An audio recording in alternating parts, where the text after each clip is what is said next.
Live from New York, it's the final Ask an Engineer of 2012. Hello, and welcome to the final end of days Ask an Engineer. It's not that dismal. No, it's wonderful. One door closes, one door opens. That's what right. they say. We're broadcasting live from the ex-Adafruit headquarters here in downtown Manhattan. With me is Ada Lady Ada the Engineer. We have a lot of fun things on tonight's show. We're recovering from a cold, so I'm a little sniffly. Anyways, yeah, there's 4 bars is good. Yeah, Ustream has been having a little bit of problems. So anyways, we're going to keep going. We did our show and tell, and everything was fine. And that's really high bandwidth. So this is a Ustream issue. Sorry, folks. But we'll keep going. We'll keep... If people donate, what was it, like $50,000, we can do the show on like the premium Ustream. No, even with premium Ustream, it wouldn't change. Really? It wouldn't change anything. When we look when there's problems, Ustream just like slows down. Last week it was unreachable from multiple connections. Yeah. So, anyways, they were doing a concert series. It's a free service.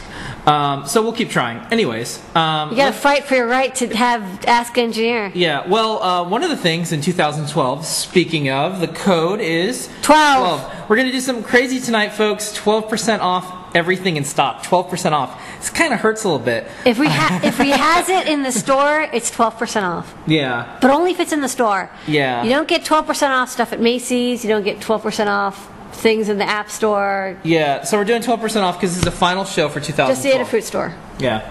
All right. So we're gonna keep going. Oh, no, it's just two bands. Yeah. Okay. So if it cuts out, we'll switch to another connection. We'll try. No. We will see how it goes. Anyways, we just had an awesome show and tell. Perhaps the best. One of the best ones ever. The best of the year. Yeah. So here we go. Let's talk about the show and tell. Okay. Chris Young made an awesome remote control. Yeah. That was really neat. So Chris has to control all sorts of things to help him out, and he took our the IR controller stuff, and then one of our cases. Yeah. And it's a bunch of micro switches that then controls a remote control that then control the remote control. Yeah, like the little buttons on remote controls are hard to press, but the micro switches are easier, so you can grip them a lot easier. And so it's a remote controller to like an LCD, because there's like there's a DVR, there's like the TV, there's the VCR, there's the DVD player, there's the game, whatever. Like there's a lot of things you have to control with the remote control. Super cool project. Next up, Kaylee came back last week. She had the transistor clock basically, but this week was the Omni board. It was a giant circuit board from Advanced Circuits that has all sorts of things to plug in. If they plug it in wrong, it lights up. It's actually a really beautiful board. It was built for students to pound on, which is great. So we're going to ask her and see if she can post up this file so other schools could possibly use it. And then Christian is growing his project. I think it was an LED that then turned on and off based on a website, and now it's a thermal printer and an LED that turns off a web-based project. And it's really neat to see these Internet of Things projects that you could just do. I remember how hard it was. Jeremy had his LED controller. Yeah. That was really neat also with IR. the IR stuff. Yeah. And then we had, and then he gave us an update that our GPS is washable. Yes. So he had this cool little GPS. You totally meant to do it. No, he accidentally washed it, but it survived. Yeah, and then Kevin came in. Kevin made the Ala mode. That's the Raspberry Pi Arduino kind of connector. And it controls the Gerbil, which is the Ala mode that goes to the Arduino, that goes to the Raspberry Pi, which goes to the Shape Boko. I just like saying all these words. It's a CNC controller. You made a CNC controller. Yeah. So anyways, it really neat project that has a combination of Arduino, Raspberry Pi, and then also CNC. Yeah, so it's a mix. This is getting intense. The combination of all these open platforms and being able to like make anything. Yeah. It's really neat. This reminds me of desktop publishing when it first came, because all of a sudden anyone could publish anything. Yeah. And then eventually the internet came along. So anyone could publish physical things like books and magazines using desktop computers.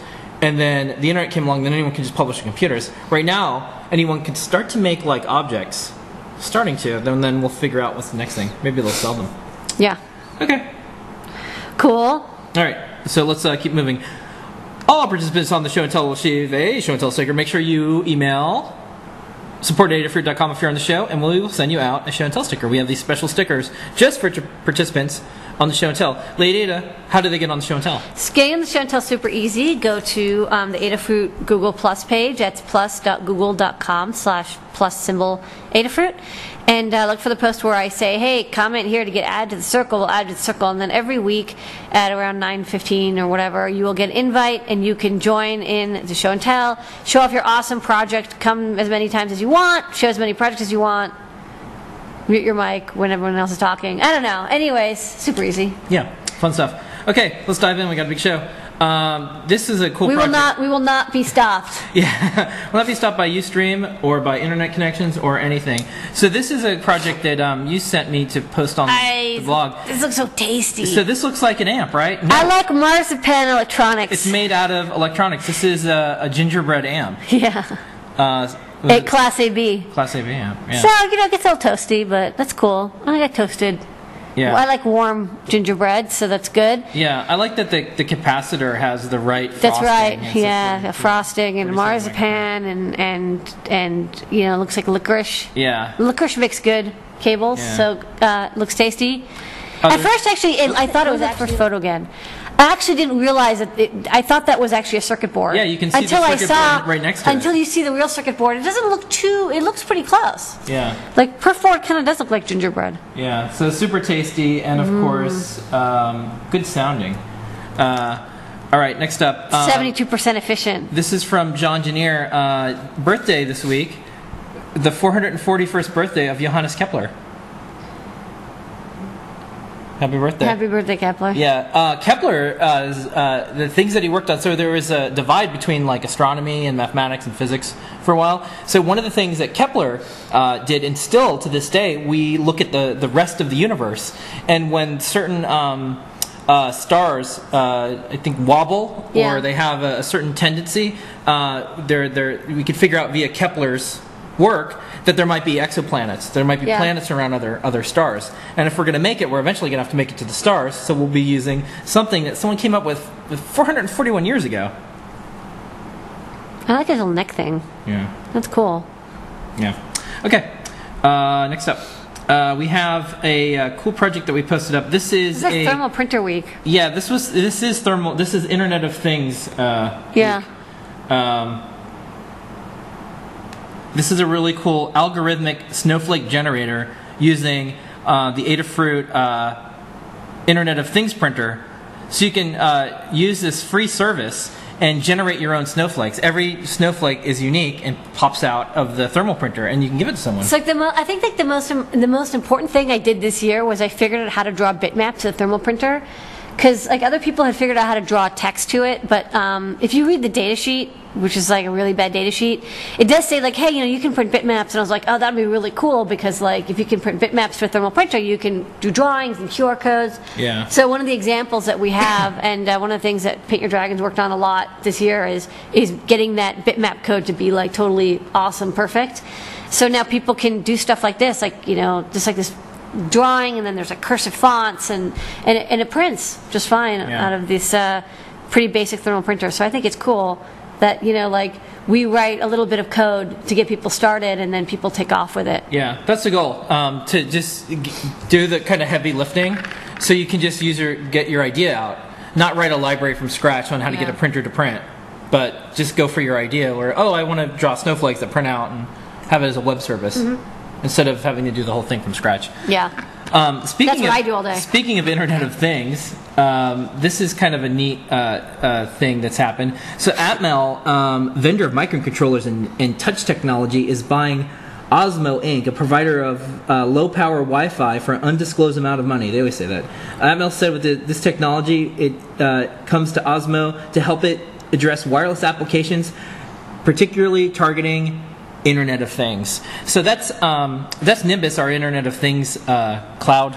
Basically, Microchip bought Roving Networks, and they also bought Zero G, I think was the name of the company. Yeah. Microchip, a competitor of Atmel. And then I think Freescale also bought another one of these small Wi-Fi module companies. Yeah. All these Wi-Fi modules suck, by the way, but like Yeah, they're getting better. Yeah. They suck less than they used to. Yeah, they're getting scooped up by bigger companies, but they don't fix the stacks. They don't fix the stacks. But what's interesting, and this is all inside baseball stuff. This is why you're here on Ask an Engineer. As Lady Ada said, Microchip bought a company, and now Atmel kind of had to buy a company. They kind of have to, yeah. And when they do these acquisitions for an undisclosed amount of money, they have to say what it's for, and everyone wants to have a stake in this Internet of Things business. Yeah.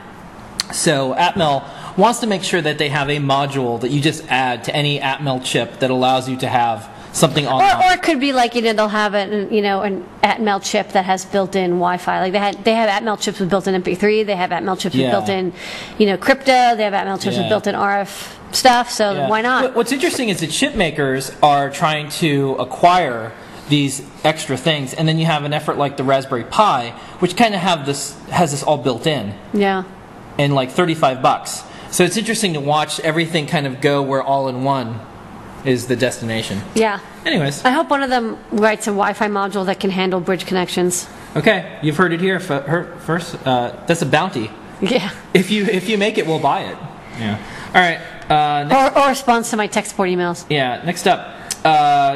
Adafruit Jobs Board, circuit design for sound playing design objects. So if you're someone who needs to do or likes to do any type of PCB or circuit board layout, this is kind of an art project. I would ignore the production finish deadline. I mean, that's completely ridiculous. Oh, deadlines are... It's completely ridiculous. Yeah, but it's next week. It's a fun little project for making something low cost. I would just completely cross out the deadline thing because it's kind of ridiculous. But, Yeah. It's not too hard of a project. Yeah. So go to adafruit.com/jobs, and that is what we think is the best maker jobs board in the world. We screen each one. It goes to my inbox, and I decide if it's a really good maker job. There's a lot of like recruiters and headhunters and like scammy companies. Those go to the junk folder. And then what we do is we publish the good ones for maker companies, maker-friendly companies, and then people have skills. So match them up, and so far it's almost like a 100% success rate. Yeah. People say all the time, "Oh, I got my dream job," and then some people say, "Oh, I got my dream employee." Yeah. That's neat. Okay. Next up, NPR. If folks listen to NPR around the world, there was a segment about the new type of scouting efforts, hacker scouts, badging, all sorts of stuff, and you were interviewed with Becky. About the Adafruit badging efforts. And so there's a couple things that Adafruit's been up to. So we have all of our badges. These are skill badges that people can earn of modern maker skills. What's your favorite skill badge? You have a favorite? My favorite skill badge? Like looking or like for just skill? In general. Ooh, I like the oscilloscope badge. Oscilloscope badge? That's kind of cool. Okay. The radiation badge is definitely the neatest looking though, because it's glow in the dark. Yeah. So I like the Blue Smoke Monster badge only because sometimes there's good reasons to celebrate failure. It's an opportunity to learn, and the Blue Smoke Monster kind of makes it okay. Like, oh, I blew up on a piece of electronics. Like that was neat. I won't do that again. Yeah. So I like that one. But basically, what we came up with was a digital and physical badging system that you can have kids or anyone, students, adults earn badges based on skills, modern maker skills. A while ago, in fact in March, I wrote an article called "Is It Time for Scouts 2.0?" And it was kind of a call to the Boy Scouts and Girl Scouts saying, hey, it's time to update. Let's have a soldering badge. Let's have a laser cutter badge. Let's have an Arduino or microcontroller badge. Let's have a 3D printing badge. Let's have an oscilloscope badge. Let's have an educational UAV badge. Let's have a programming badge. Let's have a Linux badge. Because that's the future. You know, I think every kid should install Linux. I think every kid should learn how to do a hello world in Python. You know, that should be just as important as other curriculum. Or, outside extracurricular activities like the Boy Scouts and Girl Scouts. And the Girl Scouts didn't have a robotics badge when I wrote this article, and I was like, well, Boy Scouts has one, Girl Scouts doesn't. You can use our robotics badge if you want. We'll put this out as a Creative Commons thing. So we're still trying to encourage the scouting efforts, but we also just put these badges out here, so people are starting to take this on their own, and they're calling it like Hacker Scouts, Maker Scouts, and so that's what this article is about. It's on NPR. And so you can... you can listen to the recording. You can check it out. Next up, Wow, we're in a little bit of downtime, so we're running out of time. Wired had your New Year's resolutions. That's Lady right. Ada. So what are your New Year's resolutions? So what's actually really funny about the resolutions is like a lot of people had the same ones, which I thought was funny. So my number one resolution is to get started on this. Sorry, okay, I was going to do the show, but instead to do more documentation and do more documentation. Do more documentation, also improve the quality of our documentation, and get a lot more content into the Learn system. I've spent years putting up projects on like Instructables and wikis and hard-coded HTML, and I'm happy now that we have like the Learn system. We debuted it a couple months ago, like 4 or 5 months ago. And it's made it a lot easier for me and everyone at the company to put up documentation, so I kind of have no excuse now. So that's good. And then the other thing... Yeah, the other thing is kind of a big announcement. Wired was talking to you, and you let the cat out of the bag, as they say. You let the MOSFET... There is a cat. There's a cat. There's a cat right there. Yeah. Next up. What is this all about? Well, we made all these plushies and these characters, and we were kind of playing with them, and you thought, like, wouldn't it be really cool if we had a show and it was like a TV show like The Muppets, but all of the characters were electronic parts. That's right. And so then you're like, okay, well, we have to do that then. Yeah, so our big announcement is in 2013, 10 minutes of Ask an Engineer is going to be a kids segment, a kids show called Circuit Playground. And a lot of you have seen Adabot, and these are the different characters. I'm going to go through them right now. For the folks who haven't seen, this is Cappy the capacitor. This is Hans, the 555 timer. He's a good old timer. It's a joke. This is Mo the resistor. This is Connie the transistor. This is Ruby the red LED. This is Gus. And this is Billy. And just to give you a little bit of a preview, Colin recently joined the team. Here's Colin with Adabot. He's doing some filming right now. So this is him doing live Muppeting at the Adafruit headquarters. So the goal of the show is the first bit of it will be a 10-minute segment, and it'll have Muppets, and it'll have or puppets, I should say, and it'll have different topics. So we have the coloring book, A through Z of electronics. So we can at least do this for 26 weeks. This week it's brought to you by the letter A. A is for ampere, and you'll explain ampere. And we're going to do this in very short 10-minute segments, and it's going to have each one of these characters introduced. We'll have really interesting topics about how robots, how we program them. It's what our thoughts and feelings go into them. They can be self-driving cars or robots that go to Mars. See, it rhymes because we're working on the songs. But these are all the types of things that we're thinking about. Because what we want to do is reach kids at a younger age to get them excited about electronics. And there's currently nothing out there. I mean, they have like iPhones. Yeah. They might as well know what goes in these iPhones. I see like 6-year-olds playing with iPads. Yeah, and so that's the other thing, is because the kids are using technology at such a younger age, but they don't know what it's made out of. That there's capacitors and resistors in them. So we have a few efforts. We have a game that we're working on. We have this kids show that we're working on. We hope to have it by the first segments starting in March. And we're also going to move Ask an Engineer to during the weekdays. And that's so maybe schools can tune in at some point. So that's like some of our big 2013 announcements. So anyways, so this made the rounds. And one of the cool things that happened is lots of people talked about stuff on the internet from the past and things that weren't even on the internet. So someone said, oh, this reminds me of Amiga. They used to name their chips certain things. So there's a chip called the Fat Gary, the Fat Gatorade. That's a fat looking chip. Yeah. So we learned about that. That was neat. The other thing that we learned was there was a book by a lecturer called Resi and Transi Banish the Mysteries of Electronics. It's a hardbound kids book that a lecturer put out in the 80s, only sold in the UK. Someone posted about this. I immediately bought one, and it's on its way right now.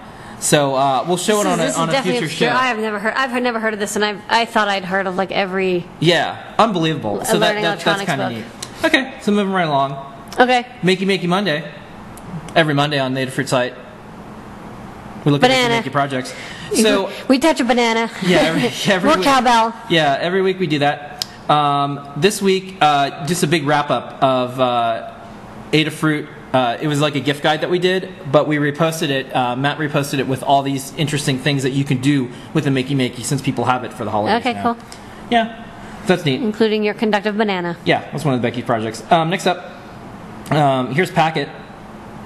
The mailbag. Mailbag. Every week we do a mailbag. This is from customer. Do you think Packet the mailbag will show up on the show? Absolutely. You'll deliver little packets of data? It's as if I've been thinking about this for 2 years and all these characters being developed. So of course there'll be Packet the mailbag coming in. Hey, Lady Ada, I've got a letter from a fan. Hey, Lady Ada, I got a question for you.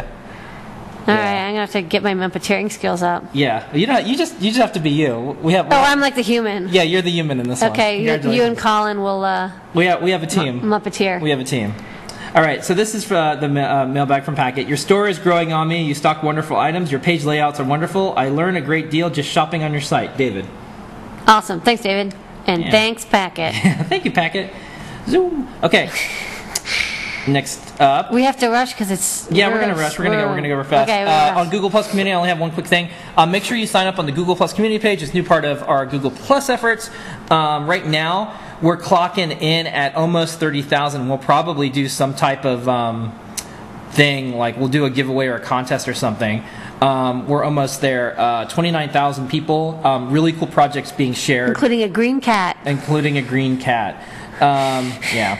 All right, so moving right along, we've got some neat stuff this week. I'll skip ahead. In the Arduino world, there's a really cool project that I saw that's on our site. It's using you haven't seen this yet. We were talking about this before the show. This is the 16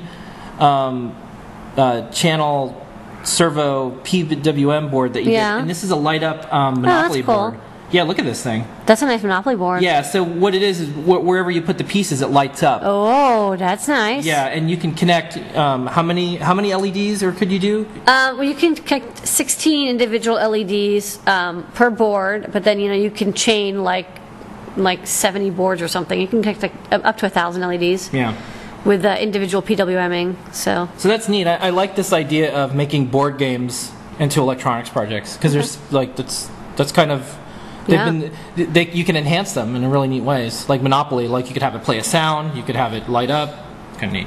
Okay, next up, Adafruit Learning System. Our favorite place online. Yeah. There's some updated tutorials, some new tutorials. We've got some updated stuff. So what is this, Lady Ada? This is an updated tutorial. We copied over our transformer-based power supply tutorial. Go us. Yeah. Go read it.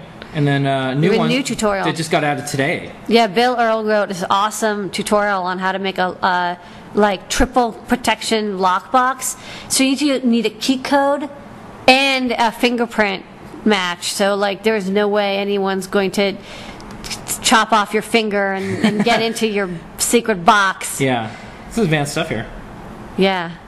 It was cool, yeah. It's actually a detailed project. There's a strike you have to make, and there's a solenoid. Yeah, uses the Menta. And it's at learn.adafruit.com, what we think is one of the best places online to learn electronics, to learn skills. This is a cool tutorial. I like how it ties together a bunch of stuff, too, which is nice. I like the projects that are here's a bunch of stuff. Because, we have tutorials for, here's how you use the fingerprint sensor, but we don't go into much more detail than that because, we have to move on to, more tutorials. But this is a nice one. It's very cohesive.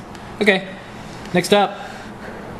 It's Wearable Wednesday. Wearable Wednesday, where we celebrate all sorts of wearable projects, including the Flora.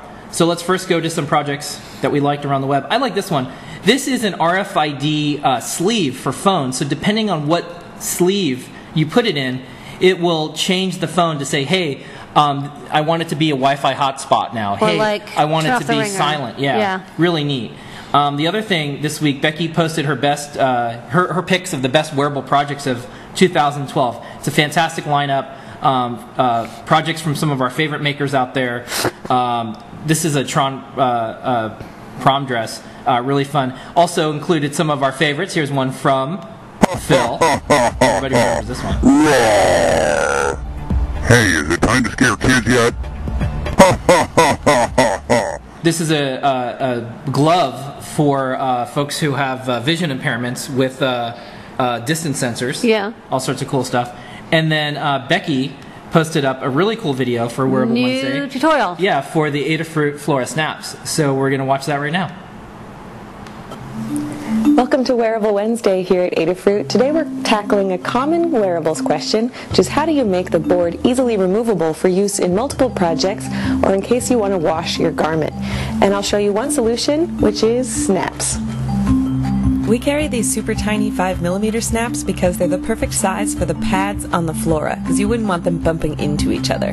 On the right is the stud half of the snap, and on the left is the socket. Since the studs sit a bit flatter on the surface, we'll use those to solder onto the back of the Flora board. And there's a complete tutorial accompanying this video on the Adafruit Learning System to show you all of the tools you'll need and each step. The first step is to tin the pads of the Flora. You want to apply a small amount of solder with your hot soldering iron to lay down this base layer of what will act kind of like glue to attach the snap. Once there's a little pool, you can move it around with the soldering iron to evenly distribute it. Heat up the stud with your soldering iron and start in an area that has a small hole in it, and that should help remelt the solder that you tinned with earlier. And then apply another small amount of solder, which should seep into those holes, providing a really secure connection to the board. You might see a little bit of discoloration, and that's the tin plate on top of the brass that these snaps are made out of, moving around from the heat of the soldering iron. You can repeat this tinning and soldering process for the rest of the pads on the Flora. When the board is completely cool, you can test fit your sockets. You want to make sure they don't touch each other and also that they nestle correctly against the studs. If there's too much solder, it can get in the way, but you can fix that with a little bit of solder wick. Next, it's time to figure out where we're going to sew the sockets. So you can take the snappy Flora board and just kind of press it down and wiggle it on your garment. And the points of the studs will make small marks where you'll sew your sockets. You can accentuate these marks with another marking tool or a chalk pencil or one of those water dissolvable fabric markers, whatever you like. And then bring your conductive thread from the back to the front of your fabric and through one of the holes on the socket. Use little stitches to anchor the socket to your garment, and then stitch over to whatever component you're connecting to that pin on the Flora. And then repeat to attach another socket directly opposite the Flora board. Whenever I'm making a knot with conductive thread, I like to seal it with fray check or a clear nail polish before trimming the ends. This double ensures it won't come undone and also helps seal any fraying tails that might move around and short my circuit. Each time you add a new socket, it's important to test to make sure your Flora snaps on easily and also has no shorts. So use a multimeter between your pads and make sure there's no connection. If your circuit only calls for connections on part of the whole circle of the Flora board, you might want to add a couple sockets with a plain thread just to mechanically connect that part of the Flora to your project to make it more secure. Once you've got all the components of your circuit connected, you can snap your Flora into position, as well as any other boards like this GPS module I also made snappy, and then plug in your power supply. Use the onboard power switch to power up your project. If you make your Flora removable, you could use it in many different projects, as you're often only wearing one of them at a time. Here's a jacket we made with LEDs around the collar and a GPS on the sleeve, and all you have to do to take it off is power down your project, disconnect your battery, and unsnap it. I'll show you how to make this jacket in a future episode, so don't forget to subscribe to our channel here on YouTube. All right. Okay. Becky turning me into a cyberpunk walking Snap billboard, toy. one stitch at a time, one conductive stitch at a time. Yeah. So that's actually my jacket, by the way. I walk around with that and wear it all the time. And the nice thing is that when it's like pouring rain out, because sometimes it does that, you just unsnap the Flora if you have to worry about drying it out. Yeah, but I've walked around in the rain with my jacket turned on, and it was totally fine. Yeah. So, well, Yeah. Turns on like if it's like typhooning. Yeah. Okay, next up. 3D Thursday. 3D Thursday. Matt posted up some cool stuff this week. A little reminder, we have this Pi Control Center, Command Center, that you can print out. We're about to print out. It's like half robot, half Raspberry Pi. Yeah, it's a cool transformer-like thing, but it holds a Pi and Arduino and all sorts of stuff. Breadboard. Yeah, we like it a lot. That's intense. And then we've got two neat projects I thought. This was like science fiction week in 3D printing world. Lightsaber. I think every week is science fiction. And this is, yeah, I know. And then this is like a sonic screwdriver from Doctor Who. And also, Matt has a video. So let's go to Matt. Hey everybody, it's Matt Griffin, Director of Community and Support at Adafruit. And I wanted to share about something I've been kind of obsessed with the last couple of days. Okay, so I shared this video by Fran of Frantone a couple of weeks ago. And in this video, she was taking a not so powerful rotary tool and giving a little bit more oomph by rebuilding the power supply to it and feeding it some styrene welding rods and experimenting with recreating a toy from the 70s. This little spin welding toy that kids would get with a little battery-powered rotary device, and they would weld together these models by basically using friction welding, these little rods to heat up and then lay down a nice weld along a seam, and then they would be making things. Now, it's really great for kids to learn about welding. This sounds like the most dangerous toy of all time. I took my battery-powered Dremel, found a collet that fits 1.8 millimeter filament perfectly. And I've been very happily spin welding, if you will, a little bit of friction welding, to take all these various parts and very quickly join them together. Now, this is not the ideal solution for all problems of 3D printing, but what it allows me to do is print a bunch of flats and really quickly put them together. So instead of waiting for support so I can make this big elaborate screen shape, I'm making the flats, quickly seaming it together, and I want to see what I can do with this method. I've been working with ABS and PLA. I happen to have these two models printed for me on Ultimaker, and I got really nice welds here with PLA on PLA. The PLA on ABS, ABS and PLA, that is not working so well, not surprisingly, but ABS with ABS and PLA with PLA is working fine. So now it is a matter of the fine finesse of welding. I'm looking forward to talking to Becky and crew to get some more welding tips, and also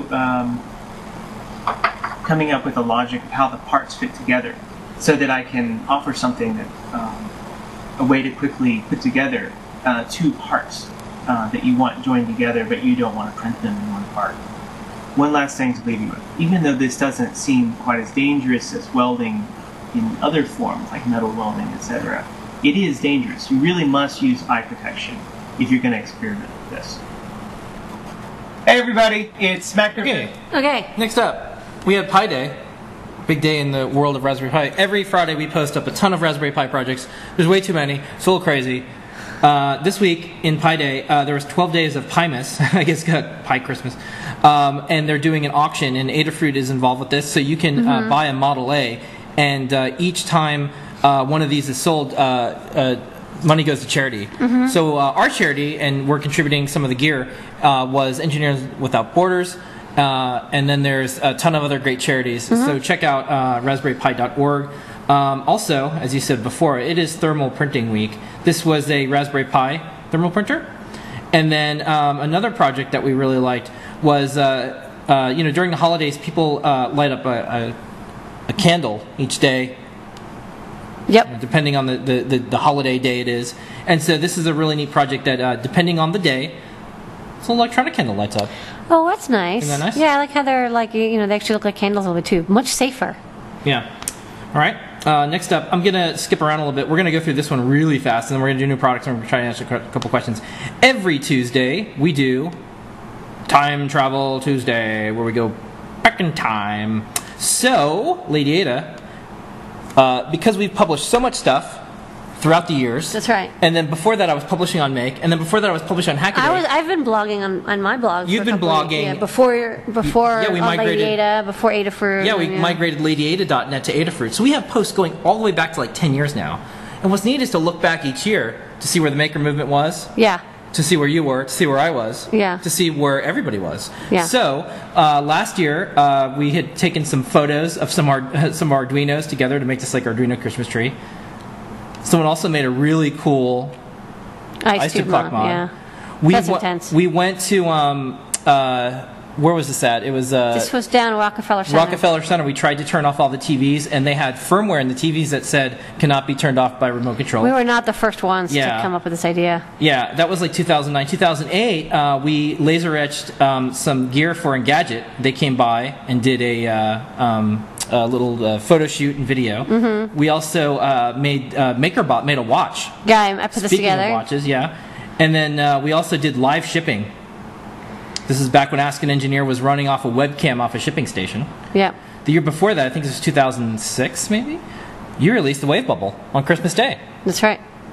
We also made a Game of Life thing. We built that together. This is when we were at the other location. The pre Adafruit. Yeah. So this is 2005. 2004, I think this is, I had a high-powered laser, and I was taking photos. This was a really bad idea. This was around 2003 or 2004. This is me and my virtual reality rig. I made a portable Second Life machine, so you could go in and walk around inside of it. Mm-hmm. That was a really bad idea. Next up, I had a little bot that you could talk to through the Make site, and it would tell you all the cool Make stories. Yeah, that was cool. The year before that was I did an article on how to hack the firmware on an iPod to change it from the legal notice that Apple gave you to saying all the music on this iPod is Creative Commons, and then how to change it to Hello Kitty and like all sorts of other things. The year before that, I think this was like 2002 or something, there was an article on Hackaday, and this is when I was running Hackaday, and I used black and white photos and little pieces of tape on the photos. And the year before that, I was in Tokyo, and I was helping to film the Curios. The Curios was a humanoid robot that Sony did that not a lot of people remember. Yeah. And I took videos, and for a long time I wasn't allowed to show these videos, but since everything about Curio has been destroyed and disbanded and unknown, I can show them. So I have a couple of quick Curio videos to show you. So here's a Curio trying to kick the ball. And the vision system was set up to only find this pink color. So if you remember the Aibo, the little robot dogs, they could only find a pink ball. And this was the same software inside of the Curio. And so the Curio would look around, try to find the pink ball, and once it found it, it would try to kick it. And we were trying to get some good footage of this working out. Didn't work out the first couple times. And the Curio wasn't sure where the ball was. And would back up, would run away. Eventually, Curio finds the ball, and it's super cute. One of the things about these robots is they were very childlike, just like the Aibo puppy was very, puppy-like. And so when it made a mistake, it was funny. It's like, oh, look, he's trying to kick, can't get it. Oh no, he's trying to kick. Oh no.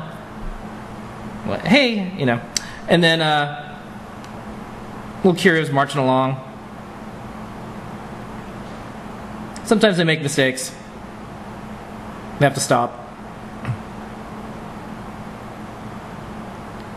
And then this one, this next video was to show how the arm should stop once the human hand is underneath it. Anyways, so continuing back in time, a little celebration. The electron microscope was invented, and Newton had a birthday. Happy birthday, Newton. Born on Christmas Day. All right. So, before we get going to the new products, we've got to tell you the code. Anything in stock right now, 12% off. 12% off. Right now. Okay, we're going to do new products. Yes. All right, it's new product time. New. New products. New products. All right, first up. Last new product of the year. Yeah, last new product segment of the year. Python for Kids. You picked up this book. Yeah, I thought this was a great book. Looked at it, saw the sample chapters. We have a bunch. Python for Kids. It's actually even for adults. If you want to learn Python, this is a fantastic. Don't worry, no one will judge. Python for Kids, excellent book. We like it a lot. Really good illustrations. Full color book, like 333 pages. It's awesome. Wow, that's a big book. Next up, once again, Bunny has made something none of us quite get. It's amazing and awesome, and it's Pardon me. It's this robot controller. Yes, this is like an embedded Linux/robot controller. So he designed this for an educational group. Yeah. And he was thinking of maybe selling the boards individually. So he doesn't know how many he's going to make quite yet. So if you're interested in having an embedded Linux with Wi-Fi, robot controller has a bunch of H bridges, I believe, and sensor inputs. Yeah. I mean, it's kind of fine detail, but like here's there's Wi-Fi here. But he comes out with these Linux boards that are absolutely amazing, and the NETV that he did, it's just so beyond. Yeah, there's a speaker, there's a battery, plugs that can handle like big batteries. There's a lot of breakouts. I believe this is for an LCD. There's a Spartan FPGA here. It uses the Marvell. Hold on, let me tell you which chip. I don't know exactly which chip. Has an SD card, has an on-off switch, which is kind of nice. So you can, I guess, turn on and off safely. Reset button, and I believe where are the H bridges? Oh yeah, so there's 2 sets of dual H bridges. I believe it will control some servos. So yeah, it is a robot party / Linux machine. So check out the specs. If this is something you're interested in, sign up so we'll know how many to order from him. Yeah, only sign up if you're going to order one, because that's how we're gauging demand. We have a few of these, and then we're going to put them on sale shortly. USB ports. Yeah, there's everything. I was saying before the show, if aliens crash and land and we need to figure out how their technology works, they're going to send in Bunny. Yeah. They just will. And it's open source hardware, of course. Okay, next up, you ready? Yep. We've got this awesome soldering stand. And of course, as someone commented in the chat already, they said, John Engineer, look at these amazing photos. Have you seen photos of soldering stations like this? It's actually kind of better than the photos of, like, showing it on the overhead. So, yeah, we should just look at these photos. So basically, it's a really, really nice soldering iron stand, which I like, because we have a basic one, which is like a couple bucks. But even if you have like a Hatco station, you might want to upgrade to having the soldering iron holder be one of these guys instead of the standard one, because it holds the soldering iron very solidly. It's super heavy, so it's like, it weighs like 1.5 pounds. It's not going to tip over. It has a sponge, and it has a solder roll. No, I don't want to show on the overhead. You don't want to show on the overhead? Nope, I wanted to show the photo.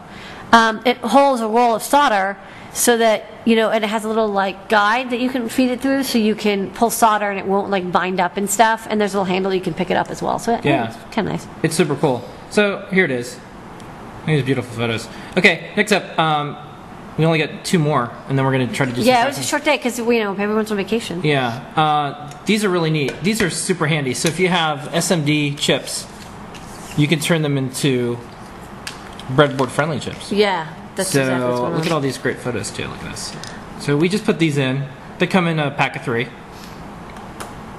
Yeah, I put in 3 because I wanted to make it worth it to, you know, like you usually need more than one anyway. And what type of chips can you put on these, Lady Ada?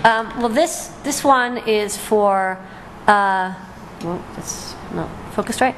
This one is for a TQFP44 or a QFN44. So it's 44-pin chip.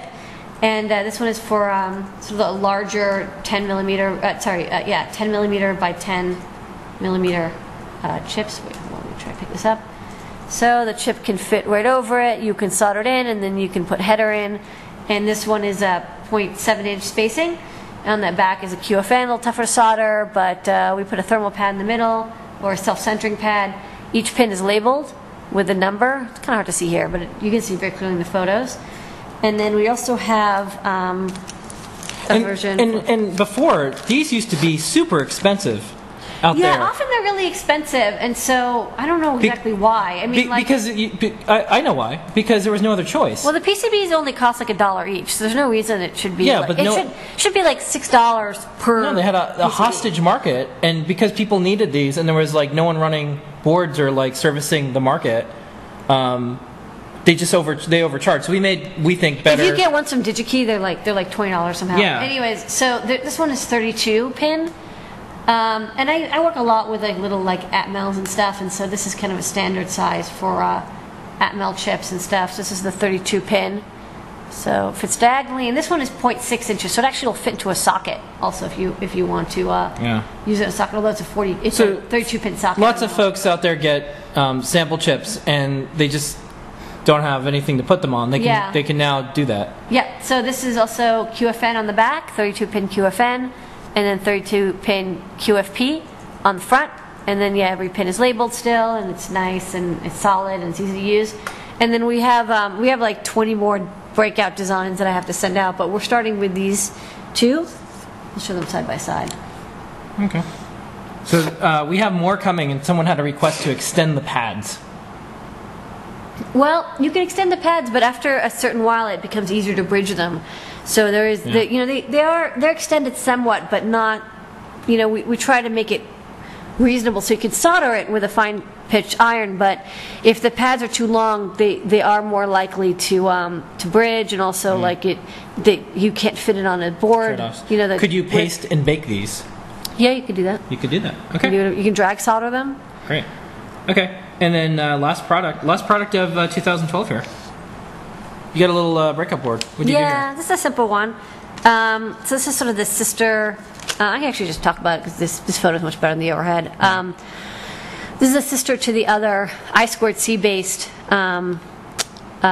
sensor, DC current sensor. This one is an analog output one, so instead of a digital output, it's not I2C or SPI or anything. It's actually an analog output. So it's a high side current sensor, and it can go up to 60 volts. And it's basically just an op-amp configuration with a current mirror and stuff. And then we have it rigged up so it goes through a 0.1 ohm resistor, which I thought was pretty reasonable. And it's so you can do up to 5 amps on this fairly about like 4.5 or something. You can go up to 5 continuous probably without any problems. And then the output is scaled voltage to the amperage, so it's 1 volt per amp. So if you're drawing an amp, the output will be like 1 volt above ground. So the nice thing is you can do high side sensing, but then the voltage is with respect to ground. This, it's like one of those things where it's like, well, why would that be useful? But then the next time you end up trying to do like a current sensing loop or like a feedback control system based on current, you'll realize how nice it is to be able to measure the current in the middle or the top, but have the voltage reference to ground. That's actually usually really hard to do. So this is an op amp that can handle up to 60 volts input, and has a differential input and does the right mirroring stuff to get the output the way you want. What's a good application? Where could you see this be used? Projects. Well, like one project is that I probably will end up using this is I have to make a constant current load. And to do that, you have to stabilize the current through a transistor, and so you have to read the current and then adjust the transistor to match it. Because as the transistor heats up, it changes, the beta, and changes how much current it's drawing. So this would be really handy in a current loop, or like let's say you want to drive an LED current mode. This would also be something that would allow you to measure that current you're driving through a powerful LED. Essentially, there's some power LEDs that I have that are like 20 volt LEDs because there's like 6 1-watt LEDs in a row or whatever. Yeah. So this would allow you to measure the current through those. This is almost like this is in test equipment zone. It's kind of specialized, but if you do analog stuff, especially if you do like power analog stuff, this is a handy little guy to have. Yeah. You can stick it in your circuits, and you can build this with a couple op amps, but like it's kind of all ready to go, which I like. Okay, and. That's is new products 2012. Zoom. We did it. Yeah. Okay, a little reminder. Everything is 12% off for the next hour. I'm going to shut it down in an hour. I'm going to shut me down in an hour. Yeah. But one more hour, 12% off. Last sale of the year, last everything. Last. Okay, we're going to do a couple minutes of questions. So we're going to open it up right now. Your engineering questions for Lady Ada. Yeah, for a sniffly engineer. Okay, where's the best place to find a DIY Arduino weather station tutorial? Yeah, I don't know. That's a good question. I haven't seen one. Yeah. We do have a bunch of weather sensor tutorials, like, humidity sensors. We're working on some stuff. Weather is one of the weather projects. There's nothing great out there, so we're probably going to work on it this year. Next up. On the deluxe solder stand, how does the arm for the solder roll work? Do you cut off short lengths of solder to get it near the board you're working on? No, you just pull it through, and it guides it out, so the solder is stiff enough that it doesn't tangle. Okay. Oh, someone said that in Practical Arduino they have an Arduino weather station. Oh, great. Okay. Picked it up. Okay, this is quite a long question, but what can I use to replace the TLP552 and IS207A in the schematic? That sounds like a forum question. Yeah. I can't look up data sheets from here. Yeah, it's from a 2008 post on the Make blog. You may want to post it up in the forums. Yeah. For that. Okay. Any more engineering questions related? Someone earlier wanted to know about the watch bands. We're not selling those directly, but maybe we will for the Times Square. We may eventually, because we might have other colors available, but actually right now we don't have any anyways because we used them all in watches. Okay, next up. Can you make a trace out of the center pad in the SMT breakup board? You probably can't. Oh, they want to make a trace. That's interesting. Well, that's a good question. We weren't sure what to do, and I decided, I looked at most QFNs, and most QFNs use them as a centering pad, and they're not connected to ground, so I just left it floating. But maybe in a future version we'll have it connected to something, but for now, it is not connected to anything. It's floating. All right. Have you seen tiny-circuits.com, and will you pick them up? No. I have not. I've not seen them. Okay. Do you know of any VFD tube driver boards for IV4 or IV17? I don't know. The only driver board I got is the ice tube, so you can look at those schematics and probably use them for any VFD. What is a VFD tube for the folks who don't know this terminology? It's a vacuum fluorescent tube, so it's like a bluish glow tube. Yeah. It's so similar to neon. And those are still made where... They actually are still made, Yeah. yeah. You see them sometimes in microwaves, like our microwave in our oven has one. Nixie tubes, not made anymore. Not made. VFDs are made. Yeah. Okay. They're very high contrast, although they're slowly being replaced. Well, they're high contrast and high temperature capable. They survive kind of any temperature. They're being replaced in OLEDs for some high contrast use, but they're still using high temperature because it's just a glass tube. It'll survive. They're sturdy, yeah. Okay. Next up, how can I interface a DUA with 5-volt shields logic? You should make a shield. So it's a it depends. I mean, some shields actually don't need 5-volt logic. Like a lot of the shields we have in the store actually will work fine with 3-volt logic and 3-volt power. Because only the signals out are level shifted down. We don't lift any signals up. But there's thousands of shields out there. You'll have to talk to the maker of the shield you're using. None of the shields we have right now are guaranteed to be DUA compatible because the pins have changed. A lot of things have changed, and all these shields were designed before the DUA was invented, and we didn't really have much of a say in the DUA. So, it may or may not work with all of our stuff. Okay. Next up, does the code apply to everything in the store? Yes. 12 applies to everything in the store that's in stock. Next up, I'm trying to build a homemade quadcopter. Do you have any tips? I'm having trouble with how to set up the DC motors. Sounds like a good thing for a go lot to of DIY Drones and Chris Anderson's. By the way, he's doing a massive press round. I'm seeing him everywhere. Drones are big business and big news. Next up, I had some card swipe readers and credit card printers given to me. How hard is it to hack a general reader and thermal printer? It totally depends. I mean, you can poke around in it, but it depends on what you find on the inside. Yeah. A lot of it's hard to tell. Like every maker is slightly different. Yeah, I'll tell you, it's kind of like laptop LCD screens.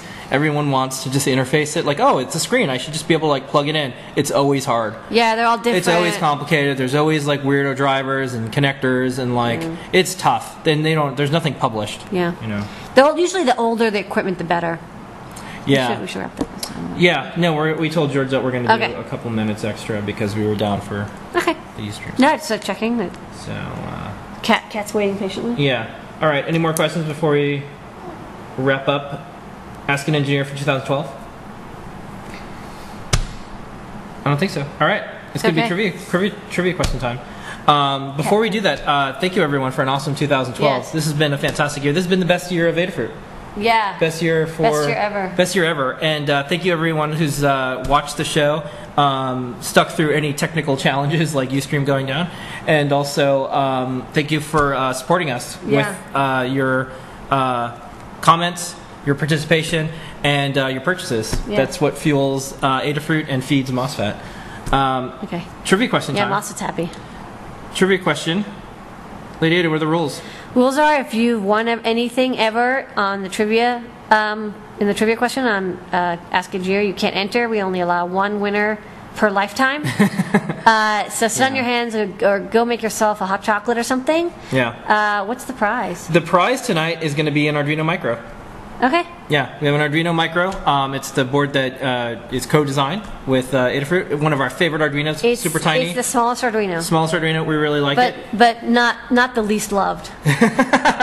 The trivia question, and type it in the chat, is on what exact date and year was Isaac Newton born? I'm looking for the month, the day, and the year. Ow. No, that's not the answer. The cat just bit me. 100 is not the answer. No is not the answer. Oh, here we go. Lagged again. December 25th, 1642. Born on Christmas Day. Sir Isaac Newton. Email support@adafruit.com. Oh, wait, the cat suddenly decided he wanted to go. Yeah, he has an appointment. The cat goes clubbing at night, Saturday nights. Yeah, I know. So Party cat. email us at support@adafruit.com, and we'll send you out an Arduino Micro. And here is the star of the show, MOSFET. Play us out of the air, Yeah. MOSFET. Yeah. Hold on. Is he being finicky? No, I'm just getting him ready for his close-up. That's a nice cat.